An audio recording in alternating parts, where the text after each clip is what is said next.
സന്യാസം തന്നെ ഒരു ഒളിച്ചോട്ടമാണ്. മക്കളെയും ഭാര്യയെയും കൊന്ന് ആത്മഹത്യ ചെയ്യാൻ വേണ്ടി പദ്ധതിയിട്ട അവസ്ഥയിൽ നിന്ന് കുടുംബത്തിനൊരു ബാധ്യതയാകണ്ട എന്ന് കരുതി അല്ലെങ്കിൽ അവരെ കൊലപ്പെടുത്താൻ ഒരുങ്ങുന്നു. അത് നടക്കാതെ വരുമ്പോൾ ആത്മഹത്യ എന്ന ലക്ഷ്യത്തിലേക്ക് അങ്ങ് നടക്കുകയാണ്. ഇപ്പോൾ നിൽക്കുന്നത് ഒരു മാസം 7,800 രൂപ മരുന്നിൻ്റെ ബലത്തിലാണ്. ബാധ്യതയാകണ്ട എന്ന് കരുതി ഭാര്യയും മക്കളെയും കൊന്നേക്കാം എന്ന് തീരുമാനിക്കുന്നത് ഇത് പോയിട്ടില്ല. അല്ലെങ്കിൽ ആ ഭാര്യയോടുള്ള ഹൃദയം നിറഞ്ഞ സ്നേഹമാണ് പലപ്പോഴും എന്നെ കാണുമ്പോൾ ഭയവും മറ്റുള്ളവർ പറഞ്ഞു കേട്ട് ഒരു ഭീകര അവസ്ഥയിൽ കാണാൻ ശ്രമിച്ചിരുന്ന ആ കുട്ടികൾ ഇന്ന് എൻ്റെ അമ്മയടക്കം എന്നെ വിളിക്കുന്നത് സ്വാമി എന്നാണ്. നമസ്കാരം. അബാക് മീഡിയയിൽ ഇന്ന് അതിഥി ദണ്ഡിസ്വാമി സാധു കൃഷ്ണാനന്ദ സരസ്വതിയാണ്. നമസ്കാരം സ്വാമി. നമസ്തേ. ഒരുപാട് തവണ അബാക് മീഡിയയിൽ വന്നു പോയെങ്കിലും നമ്മൾ ഒരുമിച്ചിരിക്കുന്നത് ആദ്യമായിട്ടാണ്.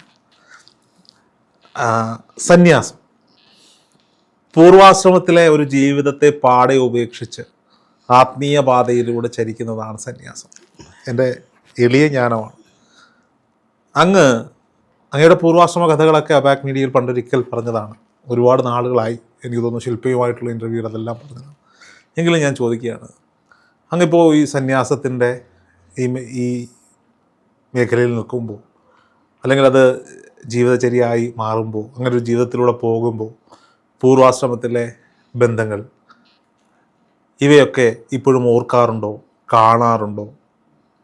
അതെൻ്റെ ഒരു സംശയമാണ്. പൂർവാശ്രമത്തിൽ അങ്ങേക്ക് ഭാര്യ ഉണ്ടായിരുന്നു, കുട്ടികളുണ്ടായിരുന്നു, മാതാപിതാക്കളുണ്ടായിരുന്നു, സഹോദരങ്ങളുണ്ടായിരുന്നു. ഇവരൊക്കെ കാണാറും ഓർക്കാറുമുണ്ടോ? തീർച്ചയായിട്ടും. എൻ്റെ ഓർമ്മ ശരിയാണെങ്കിൽ എൻ്റെ ഗുരുനാഥന്മാർ പറയാറുണ്ട്, ഒരു സന്യാസി ഒരിക്കലും പൂർവാശ്രമം വെളിപ്പെടുത്തരുത്, പറയരുത് എന്നാണ് പലരും പറയാറ്. എന്നാൽ ഈ കലിയുഗത്തിൽ ഒരു സന്യാസി ആരായിരുന്നു, ഇപ്പോൾ നിൽക്കുന്ന അവസ്ഥ എന്താണ് എന്ന് സമൂഹം മനസ്സിലാക്കിയിരിക്കേണ്ട ഒരു കാലഘട്ടത്തിലാണ് നമ്മളിപ്പോൾ ഉള്ളത്. ബാക്ക് മീഡിയയിലൂടെ തന്നെ വിവിധ എപ്പിസോഡുകളിലായിട്ട് എൻ്റെ പൂർവാശ്രമ ചരിത്രങ്ങൾ തുറന്നു പറയാൻ എനിക്ക് സാധിച്ചു. കാരണം എൻ്റെ വഴിവിട്ട ജീവിത ശൈലിയിൽ നിന്ന് ഇങ്ങനെയൊരു ആധ്യാത്മിക മേഖലയിലേക്ക് മറ്റുള്ളവർക്ക് ഗുണം ചെയ്യുന്ന ഒരു ഉപകാരിയായി മാറാൻ എനിക്ക് സാധിച്ചിട്ടുണ്ട് എങ്കിൽ അതെൻ്റെ പൂർവാശ്രമ മാതാപിതാക്കളുടെയും എൻ്റെ സഹോദരങ്ങളുടെയും കുലത്തിൻ്റെയും മഹിമയും അവരിലൂടെ നേടിയെടുത്ത സുഹൃതവും കൊണ്ട് മാത്രമാണ് എന്ന് ഞാൻ പറയാൻ ആഗ്രഹിക്കുന്നു. കാരണം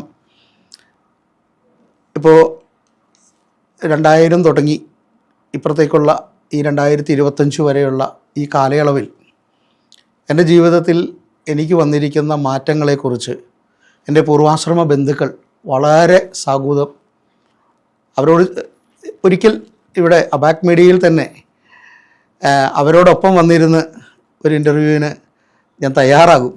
കാരണം അത്രയ്ക്ക് എനിക്ക് ഒരുപാട് മാറ്റങ്ങൾ നേടിയെടുക്കാൻ സാധിച്ചു. എങ്കിലും ബന്ധങ്ങളൊക്കെ ഉപേക്ഷിച്ച് പുതിയൊരു പാതയിലേക്ക് ചരിക്കുന്നത് സന്യാസം സത്യത്തിൽ ചിലതിൽ നിന്നൊക്കെ ഒളിച്ചാടാനുള്ളൊരു മാർഗമല്ലേ? സന്യാസം തന്നെ ഒരു ഒളിച്ചോട്ടമല്ലേ? ഞാൻ തുടക്കമിട്ടത് സന്യാസത്തിനല്ല. എൻ്റെ വീട്ടിൽ നിന്ന് ഒളിച്ചോടിയത് ഒരു രോഗത്തിൻ്റെതായ പ്രശ്നം, ബാധ്യത, ജോലി നഷ്ടപ്പെടുന്ന അവസ്ഥ, കുടുംബത്തിന് ഭാരമായി ഏതു കാലത്തും ഒരു രോഗിയായി തന്നെ മരണം വരെയും കുടുംബത്തിൻ്റെയും നാട്ടുകാരുടെയും ചെലവിൽ കഴിയേണ്ടി വരുന്ന ഒരു സാഹചര്യം. അതിനെ ഇല്ലായ്മ ചെയ്യാൻ വേണ്ടി മക്കളെയും ഭാര്യയെയും കൊന്ന് ആത്മഹത്യ ചെയ്യാൻ വേണ്ടി പദ്ധതിയിട്ട അവസ്ഥയിൽ നിന്ന് പിന്നെ അത് നടക്കാത്ത സാഹചര്യം കൊണ്ട് സ്വയം മരിക്കുവാനുള്ള താല്പര്യം കൊണ്ട് നാട് വിട്ടു പോകേണ്ട, അങ്ങനെ ആത്മഹത്യക്ക് ശ്രമിക്കേണ്ട ഒരു സാഹചര്യം ഉണ്ടായിരുന്ന ഒരു വ്യക്തിയാണ് ഞാൻ. പലരും സോഷ്യൽ മീഡിയയിൽ എൻ്റെ പോസ്റ്റുകൾ കാണുമ്പോൾ എന്നെ അല്പം അറിയുന്ന ആളുകൾ പലരും പറയും, ഭാര്യയെ നോക്കാറില്ല, കുടുംബത്തെ നോക്കാതെ ഒളിച്ചോടിയവനാണ് എന്ന് പലരും ചോദിക്കാറുണ്ട്. പക്ഷേ ആ ചോദ്യത്തിൻ്റെ പിന്നിൽ ഇങ്ങനെയൊരു കാര്യമുണ്ട്. കാരണം അന്നത്തെ കാലഘട്ടങ്ങളിൽ ഏതാണ്ട് 3000-ഓളം രൂപ മാസം മരുന്നിന് വേണ്ടി ചിലവാക്കാൻ കടമായി നാട്ടുകാർ തന്ന സഹായം കൊണ്ട് ജീവിക്കേണ്ട അവസ്ഥയിൽ നിന്ന്. എന്തായിരുന്നു അങ്ങയുടെ രോഗം? എനിക്ക് ഹാർട്ടിന് പ്രശ്നമായിരുന്നു. BP കൂടി ഒരു വശം തളർന്ന്, അങ്ങനെ അതും വിവാഹം കഴിഞ്ഞൊരു 3.5-4 വർഷം എത്തുന്നതിന് മുൻപാണ് ഞാൻ തളർന്നു പോയത്. അതിനിടയിൽ 2 കുട്ടികൾ. കുടുംബത്തിനൊരു ബാധ്യതയാകണ്ട എന്ന് കരുതി, അല്ലെങ്കിൽ അവരെ കൊലപ്പെടുത്താൻ ഒരുങ്ങുന്നു, അത് നടക്കാതെ വരുമ്പോൾ ആത്മഹത്യ എന്ന ലക്ഷ്യത്തിലേക്ക് അങ്ങ് നടക്കുകയാണ്. അവിടെ നിന്ന് പിന്നീട് അങ്ങ് ഹിമാലയത്തിൽ പോയ കഥകളുമൊക്കെ ശരിയാണെങ്കിൽ ഞാൻ ഓർക്കുന്നത് അങ്ങനെയാണ്, നമ്മൾ ഒരിക്കൽ പറഞ്ഞതാണ്. ഞാൻ ചോദിക്കട്ടെ, എന്നിട്ടും അങ്ങേ കാണുമ്പോൾ ആരോഗ്യവാനായി അങ്ങൻ്റെ മുന്നിലുണ്ട്. എങ്ങനെയാണ് ഈ ആരോഗ്യം തിരിച്ചു കിട്ടിയത്? ഇപ്പോൾ നിൽക്കുന്നത് ഒരു മാസം 7,800 രൂപ മരുന്നിൻ്റെ ബലത്തിലാണ് ഈ ശരീരം നിലനിൽക്കുന്നത്. പക്ഷേ ഇതിനുള്ളിലിരിക്കുന്ന ആത്മാവ്, അതിന് ഇപ്പോഴും നിത്യയൗവനവും ശക്തിയും തേജസ്സും ഗുരുപരമ്പരകളിലൂടെ കിട്ടിയ അനുഗ്രഹവും ജപവും പ്രാർത്ഥനയും കൊണ്ട് മാത്രമാണ്. അങ്ങ് വഴിയിൽ ഉപേക്ഷിച്ചു പോയ ബാധ്യതകളുണ്ട്, പിന്നീട് താര തീർത്തു. ആ ബാധ്യതകൾ പൂർവാശ്രമ കുടുംബങ്ങൾ, അതുപോലെ കടമായിട്ട് അങ്ങനെ ഒരുപാട് ബാധ്യതകൾ, പ്രശ്നങ്ങളില്ലായിരുന്നു. കാരണം കടം തീർക്കാനായിട്ടുള്ള അത്രയ്ക്കുള്ളൊരു പ്രശ്നം എൻ്റെ ജീവിതത്തിൽ ഇല്ലായിരുന്നു. പക്ഷേ ഈ വളർന്നു വരുന്ന കുഞ്ഞുങ്ങൾ അത് സമൂഹത്തിനൊരു ബാധ്യതയാകുമോ എന്ന ഭയം എനിക്കുണ്ടായിരുന്നു. കാരണം എനിക്ക് വേണ്ടി മാസം തോറും ഉണ്ടാക്കേണ്ട മരുന്നിൻ്റെ ചികിത്സ, ഒരു നിത്യരോഗിയായ ഒരു അച്ഛനെ ചികിത്സിച്ച് പഠിക്കാൻ പറ്റാതെ വരുന്ന മക്കൾ, ആ സാഹചര്യങ്ങളെ ഓർത്തു നോക്കിയപ്പോൾ പെട്ടെന്ന് മനസ്സിൽ തെളിഞ്ഞ ഒരു, ശരിക്കും പറഞ്ഞാൽ അന്നത്തെ ഒരു സാധാ മനുഷ്യൻ്റെ ഉള്ളിൽ വരുന്ന ഒരു ചിന്തയായിരുന്നു കൂട്ടാത്മഹത്യ എന്നുള്ളത്. ഇന്ന് പല സ്ഥലങ്ങളിലും നടക്കുന്ന സംഭവം അതാണ്. ഞാൻ അതുകൊണ്ട് തന്നെ അങ്ങോട്ട് ചോദിക്കാം, അങ്ങ് ആ ജീവിതം എല്ലാം ഉപേക്ഷിച്ച് സന്യാസത്തിൻ്റെ പാതയിലേക്ക് പോയ ആളാണ്. ഈ സന്യാസ ജീവിതം അങ്ങോട്ട് മാറ്റിവെക്കുക, പൂർവാശ്രമത്തിലേക്ക് തന്നെയാണ് ഞാൻ പോകുന്നത്. രോഗം തിരിച്ചറിയുന്നു, താൻ വീടിനും സമൂഹത്തിനും ഒരു ബാധ്യതയാകുമെന്ന തിരിച്ചറിവുണ്ടാകും. ഏത് പോയിന്റിലാണ് അവരെയൊക്കെ കൊല്ലാൻ? ഞാനത് ചോദിക്കുന്നത് ഇവരുടെയൊക്കെ ഈ ആത്മഹത്യയിലേക്ക് നടന്നു നീങ്ങുന്നവരുടെ ഒരു മാനസികാവസ്ഥ അറിയാൻ വേണ്ടിയിട്ടാണ്.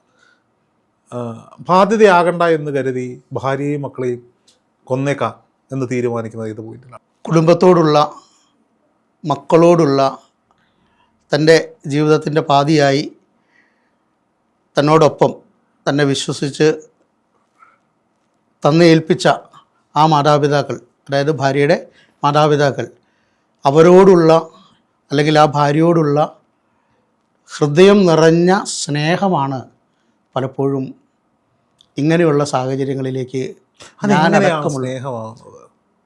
ഇപ്പം എൻ്റെ അനുഭവം വെച്ച് തുടങ്ങിയാൽ ഞാൻ പറയാം, എൻ്റെ ജീവിതത്തിൽ എനിക്ക് ഒരു ഭാര്യയ്ക്ക് വേണ്ടുന്ന സ്നേഹം കൊടുക്കാനോ ലാളന കൊടുക്കാനോ അല്ലെങ്കിൽ മറ്റൊരു സാഹചര്യത്തിലോ എൻ്റെ ഈ രോഗം കൊണ്ട് എനിക്ക് സാധിച്ചിരുന്നില്ല. അതുകൊണ്ട് കൊന്നുകളയുക എന്ന് പറയുന്നത് ഒരു വലിയ അപരാധം തന്നെയാണ്.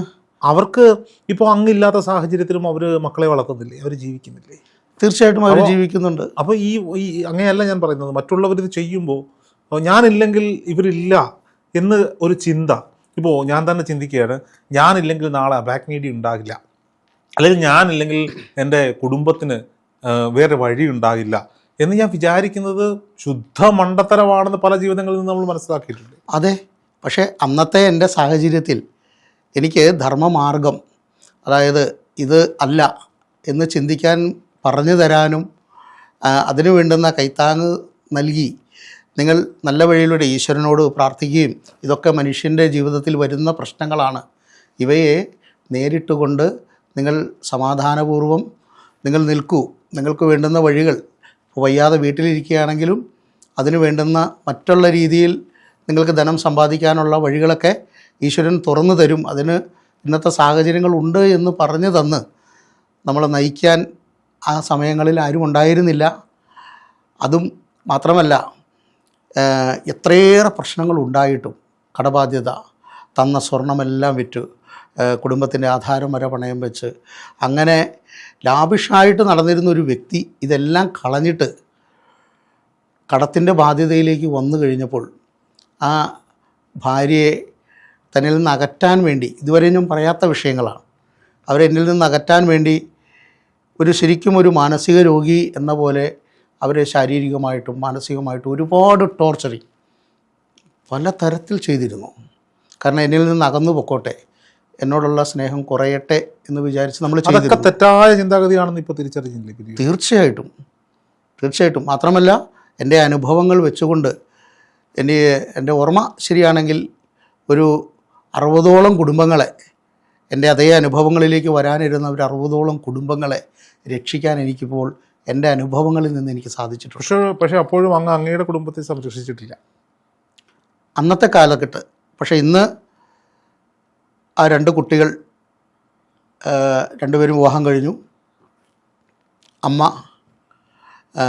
ആ വീടിന് വേണ്ടുന്ന എന്നാൽ കഴിയുന്ന വിധത്തിലുള്ള ഒരു സഹായമായിട്ട്, സാമ്പത്തികമായിട്ടല്ല, ഒരു അമ്മയ്ക്കുള്ള ഒരു ദക്ഷിണ എന്നുള്ള നിലയിൽ എന്നാൽ കഴിയുന്ന പോലെ ചെയ്യാൻ എനിക്ക് സാധിച്ചിട്ടുണ്ട്. ഞാൻ വരുന്ന സമയങ്ങളിൽ ഇവിടെ അത്താണി വീരഹനുമാൻ ക്ഷേത്രത്തിലും കാലടി ശൃംഗേരി മഠത്തിലുമൊക്കെ വരുന്ന സമയങ്ങളിൽ എൻ്റെ അടുക്കലേക്ക് അമ്മയെ ഞാൻ വിളിച്ചു വരുത്തുകയും അതുപോലെ അവർക്ക് വേണ്ടുന്ന സാധനങ്ങളും ദക്ഷിണയുമൊക്കെ കൊടുക്കാൻ എനിക്ക് സാധിച്ചിട്ടുണ്ട്. ഈ കഴിഞ്ഞ ദിവസം ഞാൻ ഹോസ്പിറ്റലിൽ കിടക്കുന്ന സമയത്ത്, നമ്മുടെ P K Das hospital Vaniyamkulam, ഇവിടെ കിടക്കുന്ന സമയത്ത് മൂത്ത മകൾ എന്നെ കാണാൻ വേണ്ടി ഭർത്താവും കുട്ടിയുമൊക്കെ ആയിട്ട് വന്നിരുന്നു. അപ്പോൾ അവരെല്ലാവരും എന്നോടൊപ്പം തന്നെയുണ്ട്. മാത്രമല്ല എനിക്ക് നേടാൻ കഴിഞ്ഞത് ഏറ്റവും വലിയൊരു സംഭവം, എന്നെ കാണുമ്പോൾ ഭയവും മറ്റുള്ളവർ പറഞ്ഞു കേട്ട് ഒരു ഭീകര അവസ്ഥയിൽ കാണാൻ ശ്രമിച്ചിരുന്ന ആ കുട്ടികൾ ഇന്ന് എൻ്റെ അമ്മയടക്കം എന്നെ വിളിക്കുന്നത് സ്വാമി എന്നാണ്. എന്നോടുള്ള ആദരവ്, ആ കുട്ടികൾ എനിക്ക് ദക്ഷിണ കൊണ്ടു തരാറുണ്ട്. പാദം തൊട്ട് നമസ്കരിക്കുന്നു. അവരുടെ കുഞ്ഞിനെ സ്വാമി അച്ചാച്ചൻ എന്ന് വിളിച്ചിട്ടാണ് അഭിസംബോധന ചെയ്യിപ്പിക്കുന്നത്. ഇടയ്ക്ക് അവർ വീഡിയോ കോൾ വിളിക്കും. കുട്ടികൾ 2 പേർക്കും കൊച്ചു കുട്ടികളുണ്ട്, അവർ വിളിക്കും. പൂർവാശ്രമ ബന്ധങ്ങളെല്ലാം ഉപേക്ഷിച്ചിട്ട് വേണ്ടേ സന്യാസത്തിലേക്ക് ചിരിക്കാൻ? അങ്ങനെയല്ലേ നമ്മൾ പഠിച്ചു വച്ചിരിക്കുന്നത്? നമ്മൾ പഠിക്കുന്നതിൻ്റെ തെറ്റാണത്. കാരണം വിരക്തി വേണം. പൂർവാശ്രമം ആരുമായിട്ടൊരു ബന്ധം പാടില്ല എന്നൊരിക്കലും പറയുന്നില്ല. സന്യാസ ജീവിതം നമ്മളെ പഠിപ്പിച്ചതും സന്യാസിക്ക് വേണ്ടുന്ന മഠാന്യായങ്ങൾ സമർപ്പിച്ചതും ലോകത്തിന് നൽകിയതും ശങ്കരാചാര്യ ഭഗവത്പാദരാണ്. അമ്മയോട് അമ്മ ആഗ്രഹിക്കുന്ന സമയത്ത് ഞാൻ എത്തിച്ചേരാം എന്ന് പറഞ്ഞിട്ടാണ് പോകുന്നത്. അദ്ദേഹത്തിൻ്റെ പ്രായം അറിയാം. അപ്പോൾ ആ പ്രായത്തിൽ വിവാഹം കഴിക്കാൻ പറ്റില്ല. അപ്പോൾ അദ്ദേഹം അമ്മ വിളിക്കുന്ന, അന്വേഷിക്കുന്ന സമയത്ത് ഞാൻ എത്താമെന്ന് പറഞ്ഞുകൊണ്ട് പോകുന്ന ഒരു വ്യക്തി അദ്ദേഹമുണ്ട് എങ്കിൽ, നമുക്ക് മാതൃകയായിട്ടുണ്ടെങ്കിൽ എങ്ങനെ നമുക്ക് നമ്മുടെ അമ്മയെ ഉപേക്ഷിക്കാൻ പറ്റും? അതുപോലെ എൻ്റെ പൂർവാശ്രമത്തിലുള്ളവർ മാംസാഹാരികളാണ്, മദ്യപാനികളാണ് എന്ന് പറഞ്ഞ് ഞാൻ സന്യാസിയായി ഇനി അവരാരും എനിക്ക് വേണ്ട എന്ന് പറഞ്ഞ് ഒഴിവാക്കി കളയാനാണോ നമ്മൾ ശ്രമിക്കേണ്ടത്? ഒരിക്കലുമല്ല. അവരെ കൂടി ഈ ധർമ്മത്തിൻ്റെ മാർഗത്തിൽ, സനാതന ധർമ്മത്തിലേക്ക് ചേർത്ത് നിർത്തി ഒരു സന്യാസിയായി തീർന്ന ഒരാളുടെ കുടുംബാംഗങ്ങളാണ് അവരും സമൂഹത്തിന് മാതൃകയുള്ളവരായി തീരണമെന്ന ആ ഒരു തത്വം ആ കുടുംബങ്ങളെ പഠിപ്പിച്ചെടുക്കണം. എൻ്റെ ഗുരുനാഥൻ മഹാമണ്ഡലേശ്വർ സ്വാമി പ്രഭാകരാനന്ദ സരസ്വതി മഹാരാജ്, അദ്ദേഹം 185 പേർക്ക് സന്യാസദീക്ഷ കൊടുത്തു. ഇതിൽ ചിലർ കുടുംബമായി ഇപ്പോഴും കുടുംബങ്ങളിൽ തന്നെ അവർക്ക് സെപ്പറേറ്റ് മുറിയും അല്ലെങ്കിൽ ഒരു ചാർത്ത് പോലെ എടുത്തിട്ടോ വേറെ ചെറിയൊരു കെട്ടിടം പണിതിട്ടോ അവരെ ആ വീട്ടിൽ തന്നെ താമസിച്ചുകൊണ്ട് സന്യാസ ജീവിതം നയിക്കുന്ന ഒരുപാട് പേരുണ്ട്. ആ കുടുംബത്തെ മുഴുവൻ മദ്യത്തിൽ നിന്നും, മത്സ്യത്തിൽ നിന്നും, മാംസത്തിൽ നിന്നും, അതുപോലെ മറ്റുള്ള ഇതിൽ നിന്നെല്ലാം മാറ്റി പ്രാർത്ഥനയും നാമജപങ്ങളുമൊക്കെയായി അവിടെ അടുത്ത വീടുകളിൽ നിന്നുള്ളവർക്ക് വന്നു ചേരാനുള്ള ഒരു സത്സംഗ ഗൃഹമാക്കി ഗൃഹത്തെ മാറ്റുന്നുണ്ട്. അതൊരു ആശ്രമമാണ്, ഗൃഹസ്ഥാശ്രമം. ആ നമ്മൾ 4 ആശ്രമങ്ങളുണ്ട്. ആ 4 ആശ്രമങ്ങളിൽ സന്യാസാശ്രമം ഏറ്റവും അവസാനമായി വരുന്നതാണെങ്കിലും ബാക്കിയുള്ള 3ഉം ആശ്രമങ്ങൾ തന്നെയാണ്. ആ ആശ്രമങ്ങളാക്കിയെടുക്കേണ്ടത് ഒരു സന്യാസിയുടെ ലക്ഷ്യമാണ്. പൂർവ്വകാലങ്ങളിൽ എല്ലാ ഗൃഹങ്ങളിലും സന്യാസിമാരുണ്ടായിരുന്നു. കാരണം വാനപ്രസ്ഥം കഴിഞ്ഞാൽ സന്യാസമാണ്, ഗൃഹസ്ഥം കഴിഞ്ഞാൽ വാനപ്രസ്ഥത്തിലേക്കും വാനപ്രസ്ഥത്തിലൂടെ സന്യാസത്തിലേക്കും പോകുമായിരുന്നു.